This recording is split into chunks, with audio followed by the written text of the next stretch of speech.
那下边说说中国方面的这场贸易战，咱们就说这个话题就完了。那中国方面呢，现在已经非常明确，中国呢是低调放松了和欧洲的稀土出口的管制，现在已经给欧盟通知了，可以买了，这都就可以到这儿拿着许可证，我肯定批。对美国的控制没有任何的放松，这可让美国的哈塞特和格里尔有点说不过去了，因为在日内瓦谈判的时候你们答应了，到现在你可没放松。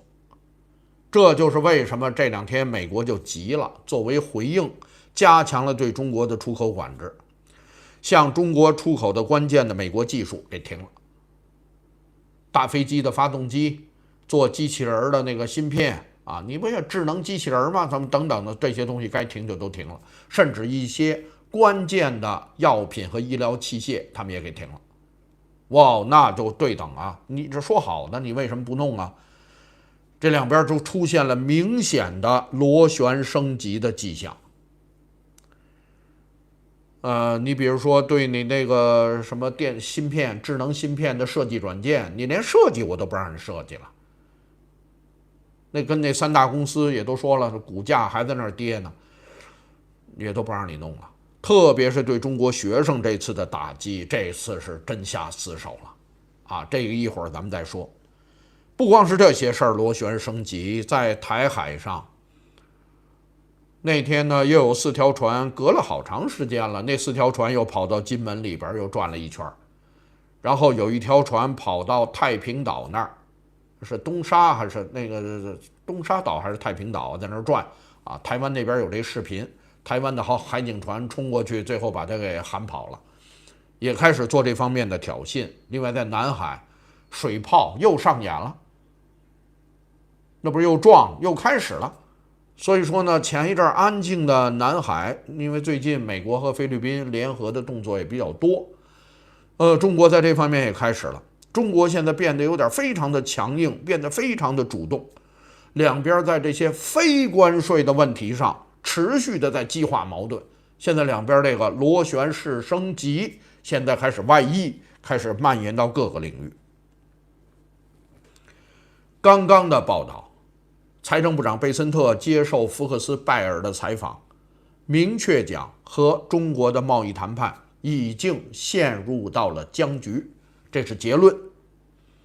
这个是结论，这就是目前的一个状态。那你发生了这么多事儿，你要给我昨天给大家总结这3记重拳嘛？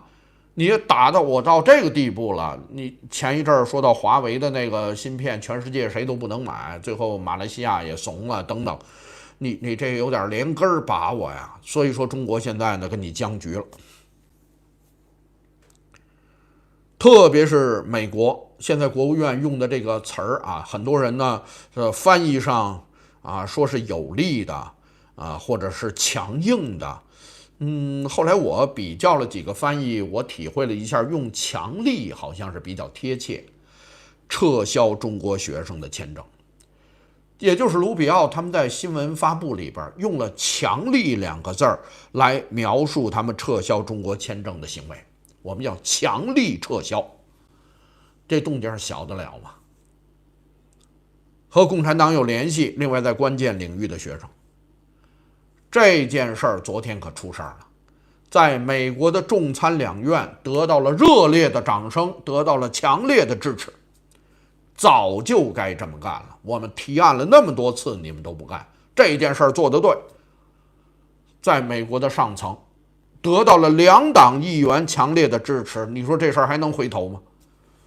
这事儿很严重的。所以说到这件事儿，这个就不是贸易战的问题了啊，这件事儿是非常严重的。这就意味着什么呢？美国现在已经下定决心和中国在科技上脱钩了。不光是学生啊，还有学者呢，脱钩了。然后美国不再允许中国人到美国的大学和研究所学科学技术了。这意味着什么？大家想，那你学人文、学法律、学文艺、学文化那可以，啊，但是学关键的科学技术门儿也没有了，这是太狠了。另外呢，人家是有很多的证据，中国的留学生对美国的忠诚度是很低的，尽管留美的比例是很高的。曾经有一度在2010几年还是什么的，留美率是9成。曾经有一度啊，学这种关键领域的，有一度在硅谷啊哪儿都是中国人啊，就是印度人和中国人嘛。但是后来这几年，大概留美的比例在逐年的下降。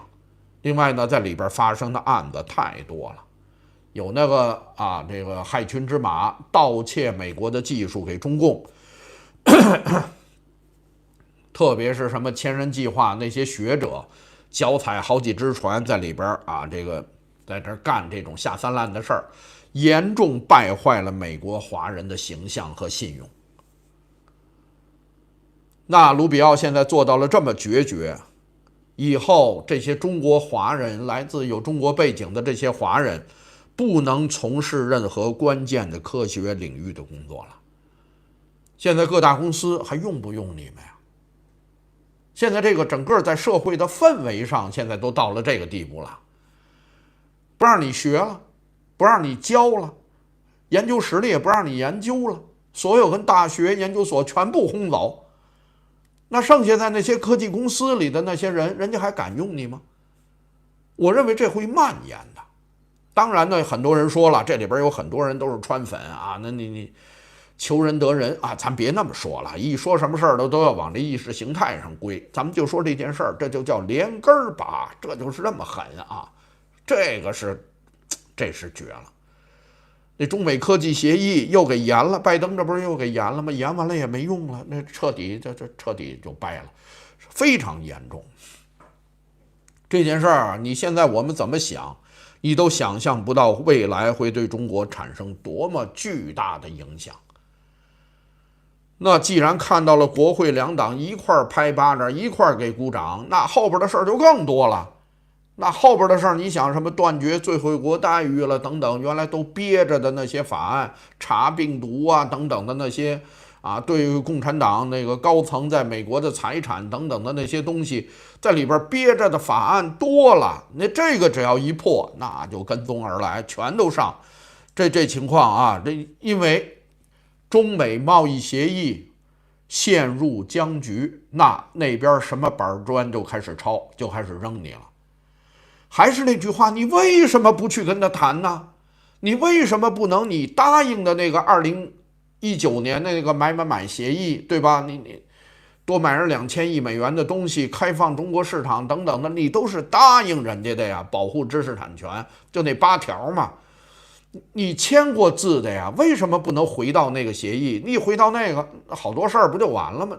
一块闷声发大财，在某种平衡点上还能继续混着过呀。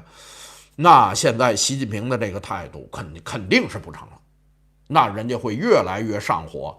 第一阶段贸易协议就最后的那个结局再次上演，那美国也得小心。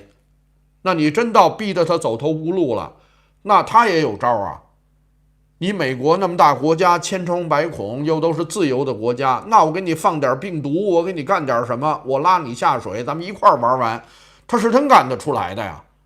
你看上次他不就这么干了吗？我是弄不过你，我给你使毛招，我给你玩邪的，你防得住吗？你美国又不是个集权国家，你又不能封锁边境，你能防得住吗？这是很困难的。所以说现在两边啊开始了，非常严重。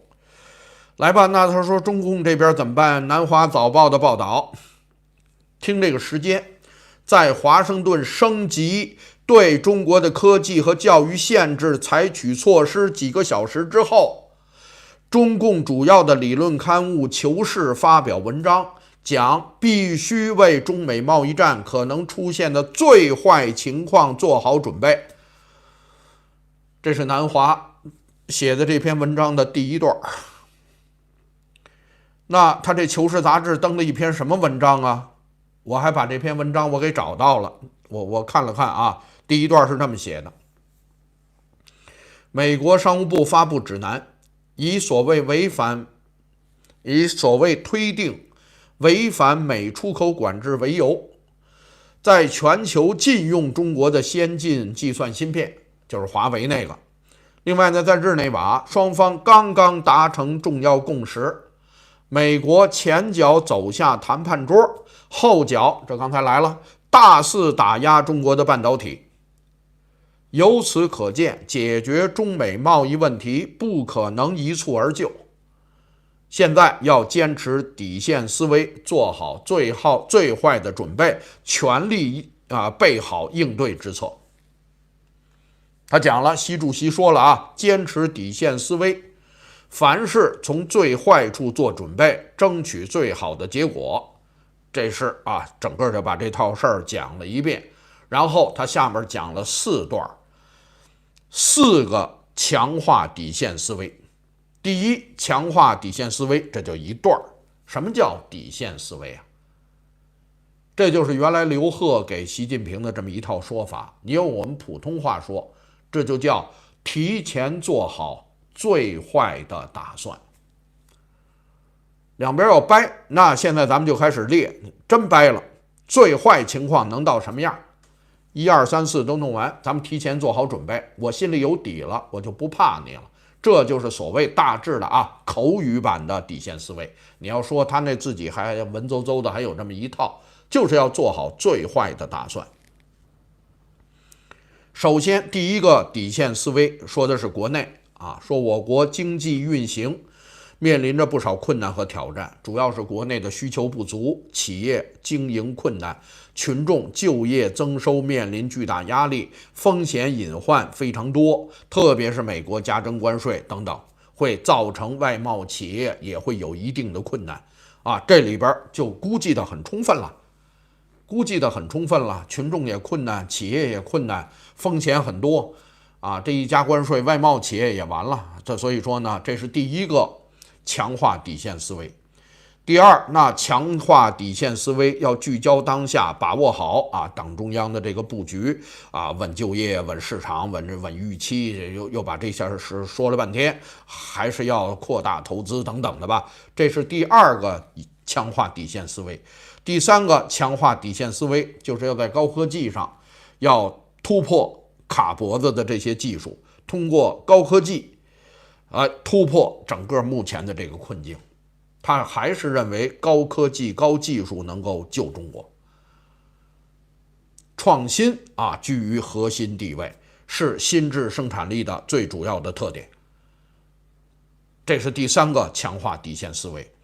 第四个强化底线思维他是这么说的：今后一个时期，我们将面对更多逆风逆水的外部环境，各种黑天鹅、灰犀牛事件随时可能发生，必须做好一系列新的风险挑战的准备，要全面提升各种产品的保障能力。什么？强化粮食和重要农产品稳产保供。现在已经开始做这个准备了。灰犀牛、黑天鹅随时可能发生，要全面准备粮食的安全，全面提升能源资源安全保障能力，粮食和能源，然后标本兼治，什么房地产、地方债等等特别是金融等等风险，他现在已经开始考虑这个了。现在就真的到了这么一个地步了他已经开始做最坏的打算，为最坏的情况在做准备了。大家找找他这篇文章所以说，那从这儿你也就可以反射出对面的这个贸易战，现在两边的谈判或者是怎么样，那个协议就跟我们之前判断的一样，不可能。我也不知道川普一开始哪儿来的迷之自信，中国将对我们开放市场。可是你同时你要看到他要抓国家安全，要怎么样，他同时川普那儿吹一把号，中共那儿吹另一把号，两边是严重的不同调，那你信谁的？我宁可信中共这个，他怎么可能对你开放市场呢？让你看中国人看个 NBA 这就老不错了，这就算开放了。那真的把推特、脸书、YouTube 都给弄进去，那还得了了？那就反了吗？那不就所以说这个是不可能的。所以说到目前为止呢，作为墙内有很多人朋友还眼巴巴的还在等着两边谈的怎么样啊？贝森特已经宣布了，两边陷入到僵局，现在矛盾冲突已经螺旋式升级，而且已经开始向台海和南海在蔓延，在外溢。这件事儿现在有点收拾不起来了，就到这么一个状态。